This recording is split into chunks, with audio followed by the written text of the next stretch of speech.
안녕하세요. 가치형입니다. 5월 3일 수요일 국내 시장이 마감되었습니다. 자, 어제 5월 첫날의 흐름은 상당히 좋았었는데 오늘은 정반대의 움직임이 나왔어요. 코스피가 0.9% 하락이 나왔고 시작부터 개파락으로 출발했고 내내 흘러내리기만 하면서 별다른 힘을 쓰지 못했습니다. 그리고 코스닥을 보면 코스닥은 더 흐름이 좋지 않았어요. 개파락으로 출발했고 계속 낙폭을 키우면서 1.4%의 급락이 나왔습니다. 그래서 어제하고는 완전히 정반대의 움직임이었던 것 같아요. 이어서 시가총액 상위 종목을 보면 가장 눈에 띄는 것이 LG 에너지 솔루션이죠. 그리고 LG화학, 삼성 SDI. 오늘은 2차전지 관련주의 흐름이 상당히 좋지 못했어요. 그와 관련된 업종들이 시장을 많이 끌어내렸다고 생각이 되고요. 반대로 반도체 관련주는 잘 버텨주었습니다. 그리고 자동차 관련주도 마찬가지였고요. 코스닥도 마찬가지였어요. 에코프로 그룹주가 크게 무너지면서 코스닥의 낙폭이 강하게 나왔고 반대로 엔터 기업들은 오늘도 좋은 흐름이 나오면서 시장 대비 굉장히 선방을 해주었습니다. 그래서 오늘은 유독 2차전지 흐름이 좋지 않았었고 2차전지 관련주가 무너지면서 시장에 급락이 나왔다고 볼 수 있습니다. 그리고 코스피의 수급을 보면 오늘 그래도 2500포인트는 지켜주었거든요. 그리고 외국인의 수급은 별다른 움직임이 없었고 기관 쪽에서 많은 순매도가 나오면서 시장이 좋지 못했던 것 같습니다. 그리고 코스닥은 코스닥은 어제 들어왔던 외국인과 기관의 수급이 오늘은 그보다 더 큰 매도 물량이 나왔어요. 그래서 코스피와는 조금은 다른 수급이었던 것 같습니다.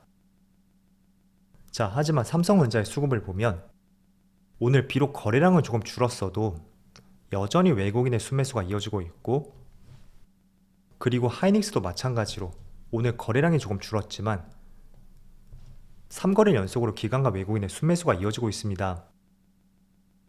반면에 오늘 급락이 나왔던 LG 에너지 솔루션은 역시 외국인의 많은 순매도가 나왔고 기관도 5거래일 만에 순매도가 나왔었네요.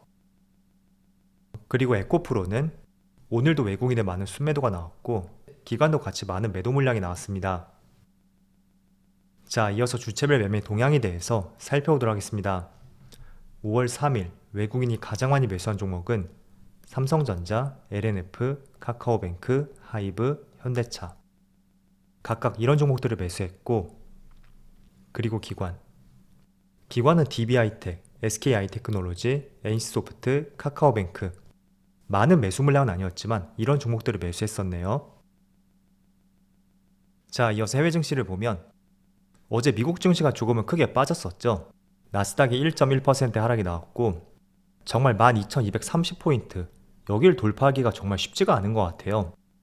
계속 저점을 높여가고 있었고 그리고 간격도 좁아지는 만큼 이번만큼은 돌파하지 않을까 생각을 했었는데 다시 한번 주가에 되돌림이 발생이 되었어요.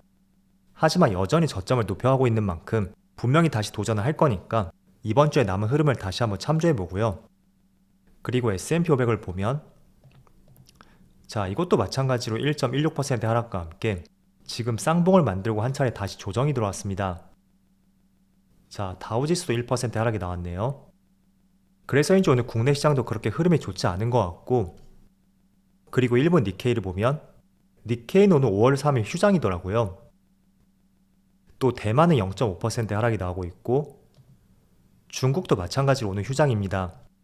그래서 아시아 증시는 대만 증시만 지금 개장을 했고 또 장중에 나스닥 선물지수로 봤을 때는 계속 플러스 마이너스 보합권 내에서 움직임이 나오고 있더라고요. 그래도 전날의 미국 시장에 영향이 조금은 미치는 것 같고 또 오늘 밤에는 정말 중요한 이슈가 있습니다. 정확한 시점은 내일 새벽이 될 거예요. 미국에 FMC가 있고 오늘은 조금 더 확률이 올라가서 0.25%가 거의 85%까지 올라갔습니다. 그래서 금리 인상은 분명히 될 거예요. 그런데 지금 많은 분들이 지금 FMC가 금리 인상의 마지막 종착지가 될 것이라고 전망을 하고 있고 그렇다는 것은 연준에 바뀔 수 있는 의중에 대해서도 자세하게 살펴볼 필요가 있습니다. 그래서 금리 인상은 분명히 될 거지만 첫 번째 입장이 연준에서는 정말로 금리 인상의 마무리로 보는지 그리고 두 번째는 경기 침체에 대한 우려감이 있는 만큼 이제는 금리 인상보다는 경기 정상화에 힘을 실을 것인지 연준의 향후 전략을 살펴보는 것이 정말 중요할 것 같아요. 그래서 그 두 가지 입장을 한번 잘 살펴보시고요. 그래서 어떤 이슈가 있었던 간에 약간의 회피 물량이 나올 수도 있는 오늘은 충분한 타이밍이라고도 볼 수 있습니다. 그래서 오늘 조금 하락이 나온다고 해서 너무 우려스럽게 볼 것은 아닌 것 같고요. 지금 나스닥 선물지수라든지 또 전체적인 미국 시장 흐름을 봤을 때도 그렇게 시장 상황이 나쁘지 않으니까 오늘은 경계 매물이 나왔을 수가 있고 내일 새벽에 FMC 결과를 잘 살펴보자. 그렇게 정리해서 말씀드릴게요. 자, 그리고 어제 미국 시장 같은 경우에는 다시 한번 은행주가 폭락이 나왔어요. 그래서 이게 조금은 여진이 계속 이어지는 것 같고 지역은행들 있죠. 특히 조금은 작은 지역은행들이 어제 주가에 다시 한번 급락이 나왔습니다. 그 이유는 연준에서 금리 인상이 기정사실화되어 있고 이렇게 될 경우에는 은행의 위기가 계속 이어질 수가 있고 이런 불안감들이 투매를 자극했던 것 같아요. 지금 여기 종목들을 보면 많게는 27%까지도 급락이 나왔고 대체적으로 지역은행들이 모두 10% 이상의 급락이 나왔습니다. 자, 어쨌든 이것도 마찬가지로 내일 새벽에는 FMC를 염두해서 나온 급락이라고 볼 수 있는 만큼 중요한 것은 연준의 생각과 의중을 잘 살펴보자고 말씀을 드릴게요.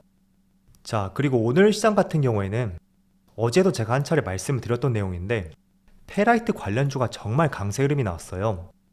그래서 저는 여러분들의 페라이트 관련주에 대해서 2차원지 관련주로 분류가 될 수 있는 만큼 분명히 관심을 가져야 된다고 말씀드렸고 어제는 제가 두 종목을 말씀드렸었죠. 삼화전자하고 EG. 그런데 오늘은 조금 더 많은 종목에 대해서 관련주를 말씀을 드려볼게요. 그래서 일단은 내용을 정리해보시고 페라이트 관련주를 새로운 2차원지 관련주로서 분명히 아셔야 됩니다. 자, 2차원지 관련주에는 정말 많은 업종들이 있습니다. 대표적으로 배터리 셀 기업이 있고 또 LNF나 에코프로비엠처럼 양극재, 소재 기업도 있습니다. 그리고 동박 기업도 있고 작년부터 폭발적인 상승이 나왔었던 리튬 관련주들, 원자재 관련주라고 볼 수 있겠죠. 자, 그럼 페라이트 같은 경우에도 어떻게 본다면 원자재 관련주라고 볼 수 있어요. 그래서 테슬라에서 모터에 들어가는 히토류 대신에 페라이트를 소재로 고민 중이라는 소식이 있었고 그게 오늘까지 크게 영향을 미치는 것 같습니다. 자, 일단 오늘은 시장이 정말 좋지 않았거든요. 그런데 유일하게 페라이트 관련주만 정말 강한 상승이 나왔고 제가 종목들 한번 말씀을 드려볼게요. 분명히 어제도 말씀을 드렸듯이 매수 추천은 절대 아니고요. 그동안의 2차원지 흐름을 봤을 때는 2차원지 관련주에 대해서 관심을 갖는 것은 정말 중요하다고 생각하고 있습니다. 그래서 그런 관점에서 새롭게 2차원지 관련주로 분류가 되고 있는 이 페라이트 관련주를 관심 가져보자고 말씀을 드리는 것이고요. 그런 취지로 봐주시면 좋을 것 같아요. 자, 유니온 머티리얼 그리고 유니온 이 종목은 대표적인 히토류 관련주인데 히토류뿐만 아니라 페라이트 마그네트 사업을 하고 있다는 기사가 나왔습니다. 그래서 어제하고는 급등세로 출발하고 있고 오늘은 상한가까지 갔어요. 그리고 지금 윗꼬리가 조금 달리긴 했지만 이 노바텍 같은 경우에도 유니온과 비슷한 사업을 영위하고 있습니다. 페라이트 마그네트 사업이에요. 그리고 다른 종목 중에서 C큐브라는 종목이 있어요. 이것도 어제 상한가를 갔었고 오늘도 상한가를 갔죠. 이 종목은 페라이트 관련 특허를 다수 보유 중이고 또 한솔테크닉스 이 종목도 18% 급등이 나왔는데 마찬가지로 페라이트 적증 시트 특허를 보유 중입니다. 그리고 상신전자 같은 경우에는 오늘 상한가를 갔어요. 이 종목은 페라이트 코어 전기차 리액터를 개발했다는 이와 같은 소식이 나왔었고 그 때문에 오늘 상한가를 갔다고 이해를 해보신다면 좋을 것 같아요. 그리고 상신전자의 모회사가 바로 미래나노텍이죠. 그래서 그동안 2차원지 관련주를 보면 모든 업종들이 한 번씩 돌아가면서 상승이 나왔거든요. 배터리 셀 기업, 그리고 소재 등등 다양한 종목들이 돌아가면서 상승이 나왔어요. 때문에 이런 업종도 이제 관련주로서 한번 관심을 가져보면 좋겠다고 말씀을 드려보겠고 다시 한번 말씀을 드리지만 절대 매수를 추천하는 것은 아니에요. 새로운 2차원지 관련주로서 시장의 힘이 정말 강하게 쏠리고 있는 만큼 분명히 이런 업종은 공부를 해두는 게 좋을 것 같아서 말씀을 드리는 것이고요. 그렇게 이해를 해주시면 좋을 것 같아요. 자, 그래서 페라이트는 이렇게 정리를 해보고요. 자, 그런데 에코프로 그룹주가 그동안 시장을 많이 이끌었었다면 오늘은 또 4%의 약세 흐름이 나오고 있습니다. 물론 완전히 흐름이 꺾였다고는 볼 수는 없어요. 왜냐하면 21선을 이탈하지 않았고 여전히 추세는 좋다고 볼 수 있습니다. 그렇지만 한 가지 중요한 것은 저는 차트를 볼 때 이렇게 쌍봉을 만드는 차트 있죠. 그런 흐름들이 나왔을 때는 필히 조심을 하는 것이 맞다고 생각을 하고 있습니다. 그래서 에코프로가 지금 쌍봉이 나온 만큼 관망 내지는 조심을 하는 것이 맞다고 생각이 되고요. 그리고 에코프로비엠 같은 경우에는 그동안 추세적으로 우상향 흐름이 유지가 되었다면 이번에 21선을 이탈하고 말았어요. 지난 4월 말에 한 차례 이탈했고 또 강하게 상승이 나왔지만 직전 고점을 돌파하지 못하면서 다시 한번 21선을 이탈했습니다. 그래서 이런 흐름을 자칫하다가 추세 변곡에 초입이 될 수도 있는 만큼 지금 위치에서는 에코프로 그룹주는 한번 조심을 해보는 것이 좋지 않을까, 그렇게 말씀을 드려볼게요. 그래서 2차전지 흐름에 대해서 한번 이해를 해보시고요. 무엇보다 중요한 것은 내일 새벽에는 FMC를 통해서 연준이 어떤 생각과 의중을 갖고 있는지 꼭 한번 살펴보신다면 좋을 것 같습니다. 자, 그럼 오늘도 어려운 시장이었는데 정말 수고 많으셨고요. 저는 내일 영상에서 다시 찾아뵙도록 하겠습니다. 감사합니다.